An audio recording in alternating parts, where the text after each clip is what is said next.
اعوذ باللہ من الشیطان الرجیم پناہ مانگتا ہوں میں اللہ کی شیطان مردود سے۔ بسم اللہ الرحمن الرحیم شروع اللہ کا نام لے کر جو بڑا مہربان نہایت رحم والا ہے۔ اعوذ باللہ من الشیطان الرجیم بسم اللہ الرحمن الرحیم وَلَقَدْ جَاءَهُمْ رَسُولٌ مِّنْهُمْ فَكَذَّبُوهُ فَأَخَذَهُمُ الْعَذَابُ وَهُمْ ظَالِمُونَ فَكُلُوا مِمَّا رَزَقَكُمُ اللَّهُ حَلَالًا طَيِّبًا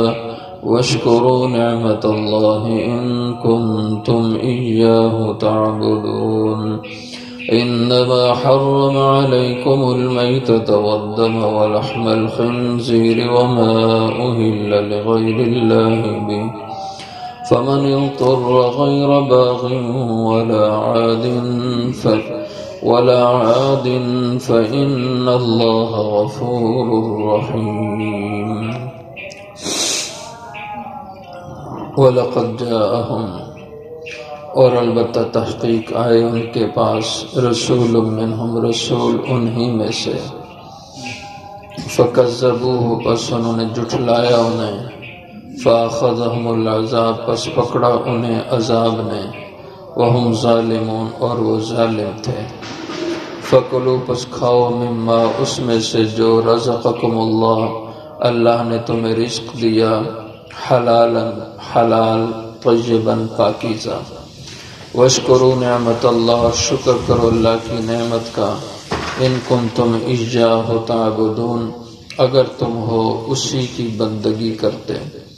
انما بے شک حرم علیکم المیتہ حرام کیا ہے تم پہ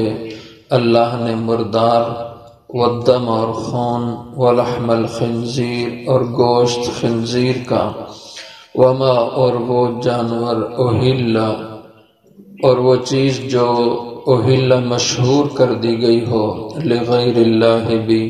اللہ کے غیر کے نام پہ فمن اضطر غیر باغ پس جو شخص مجبور کر دیا گیا ہو غیر باغ وہ حد سے نہ نکلنے والا ہو ولا عاد اور نہ غیر باغ وہ لذت لینے والا نہ ہو ولا عاد اور نہ حد سے نکلنے والا ہو فإن اللہ غفور الرحیم پس بے شک اللہ تعالی بخشنے والے مہربان ہیں۔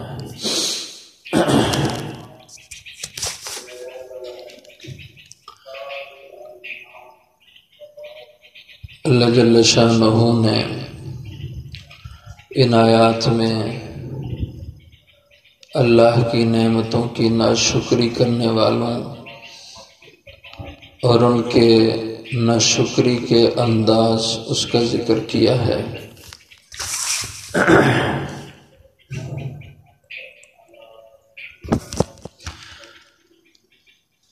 گزشتہ آیت مبارکہ میں ایک بستی کی مثال بیان کی کہ جس سے اللہ نے ہر طرح کی نعمتوں سے نوازا لیکن انہوں نے ناشکری کی اور اللہ کی پکڑ میں آ گئے، طرح طرح کے عذاب میں اللہ نے ان کو مبتلا کیا۔ اسی طرح رسول اللہ صلی اللہ علیہ وسلم بھی اللہ کی بڑی نعمت ہے، تو آپ کو اللہ نے بھیجا اور لوگوں نے آپ کی تکذیب کی، جھٹلایا۔ اہل مکہ میں دو بڑے نام تھے، ابو جہل اور ابو لہب۔ حضور کے رشتے میں یہ چچے تھے، ابو لہب سگا اور حقیقی چچا تھا، ابو لہب برادری کا چچا تھا، ابو جہل، اور یہ دونوں آپ صلی اللہ علیہ وسلم سے دشمنی میں حد کو پہنچے ہوئے تھے۔ جس مجمع میں حضور دعوت دین دیتے یہ کھڑے ہو کر کے آپ کو جھٹلا دیتے تھے اور لوگوں کو کہتے کہ یہ ہمارا بھتیجا ہے، ہم اس کے چچا ہیں، لیکن ہوشیار رہنا، کبھی کہتے یہ جادوگر ہے، کبھی کہتے یہ پاگل ہے، مجنون ہے، کبھی کچھ کہتے تھے اور یوں حضور کی تکذیب کرتے تھے۔ تو فرمایا وَلَقَدْ جَاءَهُمْ رَسُولٌ مِّنْهُمْ، اور البتہ تحقیق آئے ان کے پاس رسول جو انہی میں سے ان کے خاندان برادری کے تھے۔ فَكَذَّبُوهُ، پس انہوں نے انہیں جھٹلا دیا، ان کی بات کا انکار کیا، نہیں مانا۔ فَأَخَذَهُمُ الْعَذَابُ، پس پکڑا انہیں اللہ کے عذاب نے۔ اور یہ جب حد کو پہنچے مخالفت میں، دشمنی میں، تو حضور اکرم صلی اللہ علیہ وسلم نے ایک دفعہ ان کے لیے بد دعا کر دی، تو اللہ نے ان پہ بھوک اور قحط کا عذاب مسلط کر دیا۔ اور لکھا ہے تفاسیر میں، اس قدر بھوک میں یہ لوگ مبتلا ہو گئے کہ مردار کھاتے اور پرانے بوسیدہ چمڑے ان کو پانی میں بھگو کے یہ کھاتے تھے، اور ان کی حالت غیر ہو گئی تھی۔ اور حضور صلی اللہ علیہ وسلم سے کہنے لگے اپنے رب سے دعا کرو۔ ابو سفیان کے بارے میں آتا ہے یہ مسلمان نہیں ہوئے تھے، آگے کہنے لگے بھتیجے اپنے رب سے کہو کہ ہم سے یہ مصیبت ٹال دے، تیری برادری کے لوگ بڑی مشکل میں ہیں۔ حضور اکرم صلی اللہ علیہ وسلم نے فرمایا کہ اس رب کی توحید کا اقرار کر لو، وہ تم سے عذاب کو ٹال دے گا۔ کہا یہ بات نہیں کرو، بس دعا کرو ہمارے لیے، اور یہ کلمہ پڑھنے والی ایمان والی بات کو چھوڑ دو تم۔ یعنی سخت حال میں بھی مبتلا ہو کر ان لوگوں کے دل نرم نہیں ہوتے تھے اور نہیں مانا۔ تو 7 سال ان کے اوپر اللہ نے یہ بھوک کا عذاب مسلط کیے رکھا اور قحط سالی میں یہ مبتلا رہے۔ فَأَخَذَهُمُ الْعَذَابُ، پس پکڑا انہیں اللہ کے عذاب نے، وَهُمْ ظَالِمُونَ، اور وہ خود ظالم تھے، یعنی انہی کے ظلم کے نتیجے میں یہ ان پہ سزا آئی۔ اور یہ ہر دور میں اللہ سے کرتے ہیں، جب لوگ اللہ کے دین کی بات بتانے والوں کی بات کو جھٹلا دیتے ہیں اور دین کی تکذیب کرتے ہیں، دین کی مخالفت کرتے ہیں، تو اللہ ان کو طرح طرح کے اس طرح کے عذابوں میں مبتلا کرتے رہتے ہیں۔ فَكُلُوا مِمَّا رَزَقَكُمُ اللَّهُ حَلَالًا طَيِّبًا، پس کھاؤ تم اس رزق میں سے جو تمہیں اللہ نے روزی دی ہے، حلالً طیبا، لیکن شرط یہ ہے وہ رزق تم کھا سکتے ہو جو حلال بھی ہو، طیباً پاکیزہ بھی ہو۔ حلال ہو جیسے جانور ہیں، گائے ہے اور بکری ہے، اس طرح کے جو جانور جن کو اللہ نے حلال قرار دیا ہے، تو حلال بھی ہونا چاہیے اور طیباً پاک بھی ہونا چاہیے۔ تو طیب کی تفسیر مفسرین نے یہ فرمائی ہے کہ طیب کے معنی ہوتے ہیں کہ وہ چیز جو حلال ہے شریعت کی نظر میں اور اس میں کسی دوسرے کا حق متعلق نہیں ہے، اس کو طیب کہیں گے۔ مثلا بکری ہے، اب یہ حلال ہے، لیکن اگر کوئی آدمی چوری کی بکری کھا لے تو یہ اس کے لیے اللہ کا رزق نہیں ہے۔ کیوں؟ کہ اس میں دوسرے کا حق متعلق ہے، لہٰذا یہ حرام ہے، طیب نہیں ہے، یہ نہیں کھا سکتا۔ تو دونوں شرطیں ہیں، حلال بھی ہو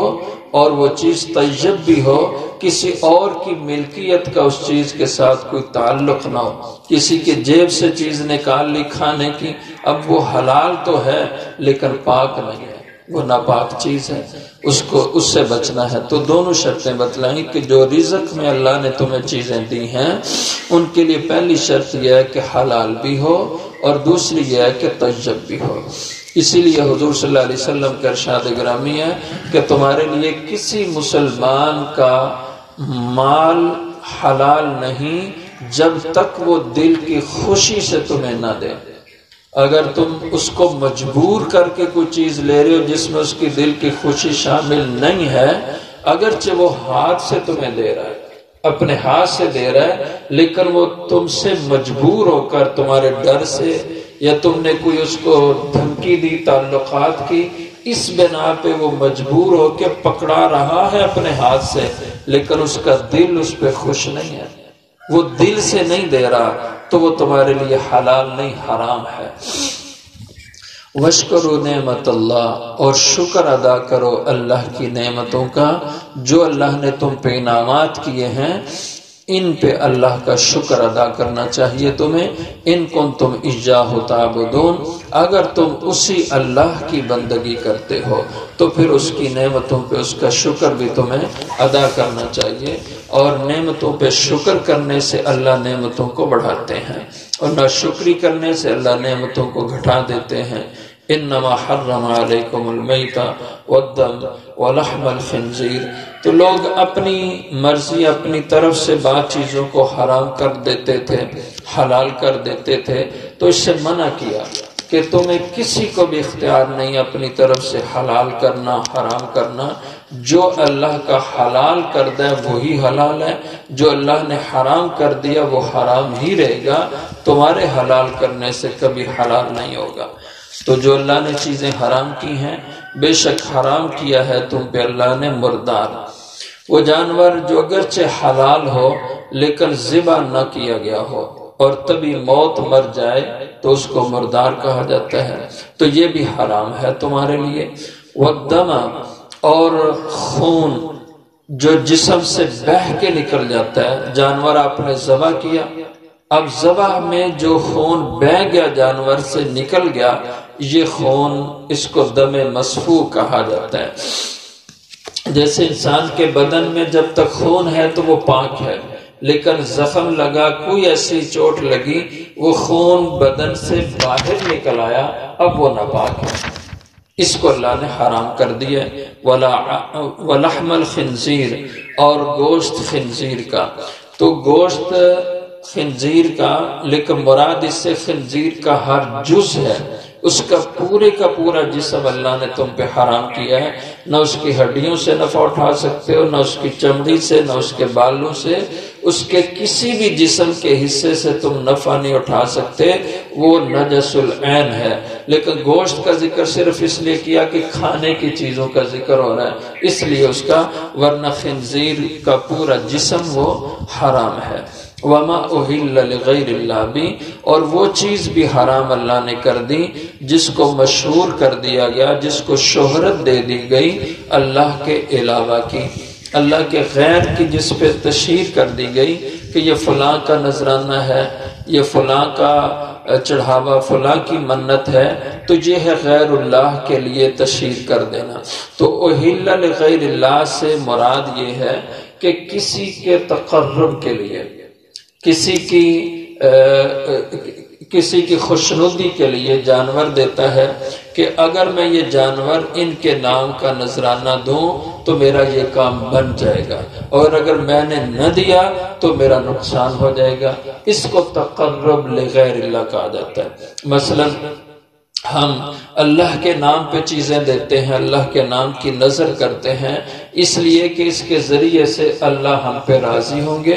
صدقہ خیرات جیسے ہم لوگ کرتے رہتے ہیں، اس کو تقرب کہا جاتا ہے کہ کسی عمل سے تم اللہ کا یا اس ہستی کا قرب چاہتے ہو کہ وہ تمہارے کام بنا دے نفع کے اور نقصان کی صورتوں سے تمہیں بچا لے، یہ تقرب ہوتا ہے۔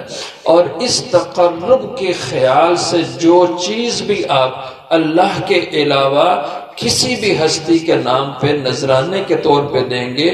وہ اہل لغیر اللہ بھی میں آتی ہے۔ حضرت شاہ عبدالعزیز محدث دہلوی رحمہ اللہ نے اپنی تفسیر عزیزی میں یہی اس کی تشریح فرمائی ہے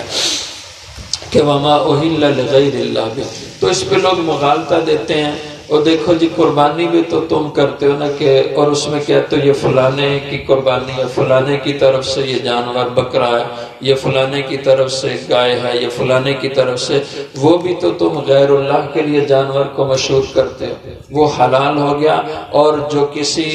مزار کے نام پہ کوئی جانور نذرانہ دے دیا گیا، وہ حرام کیسے ہو گیا؟ تو بھائی وہ جو کہا جاتا ہے کہ یہ قربانی فلاں آدمی کی طرف سے ہے، وہ تو بطور عبادت کے وہ اللہ کا حکم ہے، اللہ نے شرعاً وہ تم پہ لازم کیا ہے، اور وہ تم اللہ کے لیے کر رہے ہو۔ یہ جو کہا جاتا ہے نا کہ یہ فلانے کی طرف سے، یہ ملکیت کا اظہار ہوتا ہے کہ ہم ملکیت کا اظہار کر رہے ہیں کہ یہ بکرا فلاں کی ملکیت ہے، یہ جانور فلاں کی ملکیت ہے اور وہ اپنی طرف سے اللہ کے نام کی قربانی دے رہا ہے، تو قربانی اللہ کے لیے ہے، صرف ملکیت کے اظہار کے لیے کہا جاتا ہے یہ فلانے کی طرف سے ہے۔ اور یہ جو مزارات پہ یا بزرگوں کی قبور پہ نذرانے جانوروں کے یا کھانے کے دیے جاتے ہیں، یہ ان بزرگ ہستیوں کے تقرب کے لیے ہوتی ہیں کہ ذہن میں یہ ہوتا ہے کہ یہ نذرانہ ہم دیں گے تو ہمارا فلاں اٹکا ہوا کام بن جائے گا، ہماری فلاں مصیبت ٹل جائے گی، یا فلاں کام ہمارا ان بزرگوں نے کیا ہے، تو اس کے نذرانے اور شکرانے میں انسان ان کے مزار پہ، ان کی قبر پہ جا کے نذرانہ اور چڑھاوا دیتا ہے۔ یہ شریعت اسلامیہ کی نظر میں یہ شرک کی صورت ہے، اور ایسے نذرانے جو ان قبور پہ چڑھائے جائیں، جا کے دیے جائیں، وہ حرام کی شکل ہوتی ہے۔ ہاں ایصال ثواب حق چیز ہے، ایصال ثواب آپ اپنے گھر میں کریں، کھانا پکا کے غریبوں میں بانٹ دیں، تقسیم کر دیں کہ اس کا ثواب فلاں بزرگوں کو ملے، تو اس کو ایصال ثواب کہا جاتا ہے۔ لیکن کسی کی قبر پہ جا کے کھانا پکا کے بانٹنا یا کسی کی قبر پہ لے جا کر چیز کو نذرانے کے طور پر دینا، یہ اس ہستی کے نام کے تقرب کو ظاہر کرتا ہے۔ ایصال ثواب تو جہاں پہ بھی آپ کریں ہو جائے گا، لیکن کسی کے مقام پہ لے جا کے چیز کو ان کے نام پہ نذرانہ کرنا، یہ ان کے تقرب کا ذریعہ بنتا ہے، اس سے پرہیز کرنا چاہیے۔ اس لیے فرمایا وہ چیز بھی حرام اللہ نے کر دی، احل لغیر اللہ بھی، جس کو غیر اللہ کے لیے شہرت دی گئی ہو، فمن اضطر غیر باغ۔ ہاں یہ حرام بھی کسی موقع پہ تم استعمال میں لا سکتے ہو، اور وہ صورت یہ کہ پھر جو شخص اس طور مجبور کر دیا گیا ہو اس حرام کے کھانے پر، ویسے تو تم یہ نہیں کھا سکتے لیکن مجبوری میں کھا سکتے ہو۔ مثلا کوئی کافر وہ خنزیر پکڑے ہوئے تمہارے یہاں پہ گن رکھ کے کہتا ہے یہ کھاؤ، نہیں تو میں گولی تمہارے اندر سے نکال دوں گا، اب یہ مجبور کر دیا گیا شخص ہے، یہ اب تھوڑا سا لقمہ لے لے جان بچانے کے لیے۔ یہ ایک شخص کسی ایسی جگہ چلا گیا ویرانے جنگل میں جہاں اس سے کھانا ختم ہو گیا، اب اس کے پاس کھانے کی جو چیز ہے وہ حرام ہے، حلال ختم ہو گیا اور بھوک کی شدت ہے، اگر نہیں کھاتا حرام تو یہ مر جائے گا۔ اب جان بچانے کے لیے ایک لقمہ یا دو لقمہ جس سے اس کی جان میں جان آ جائے، اتنا حرام لینے کی تمہیں اجازت ہے، بلکہ ضروری ہے اس وقت حرام کھانا تاکہ اس کی جان بچ جائے۔ جان بچانا فرض ہے، تو اس لیے اس کو حرام ایک لقمہ دو لقمہ لینا چاہیے، لیکن پیٹ بھر کے لینے کی اجازت نہیں ہے۔ اس لیے ساتھ شرط لگائی فمن اضطر، پر جو مجبور کر دیا گیا حرام کھانے پہ، غیر باغن، وہ لذت چاہنے کو نہ کھائے، یعنی کہ مزہ لینے کے لیے حرام کھا رہا ہے، ولا عادن، نہ دل میں یہ خیال ہو کہ یہ اچھا کام کر رہا ہوں، نہ وہ حد سے نکلنے والا ہو، زیادہ کھانا، لذت کے لیے کھانا، اور جو کھائے تو حرام ہی سمجھ کے کھا رہا۔ فإن اللہ غفور الرحیم، تو بے شک اللہ تعالی بخشنے والے ہیں۔ جو مجبوری میں حرام کھا رہا ہے تو اللہ اس کو بخشنے والے ہیں، یہ کوئی گناہ نہیں کر رہا۔ رحیم، اللہ مہربان ہے، اپنے بندوں پہ رحمت کا معاملہ کرتے ہیں۔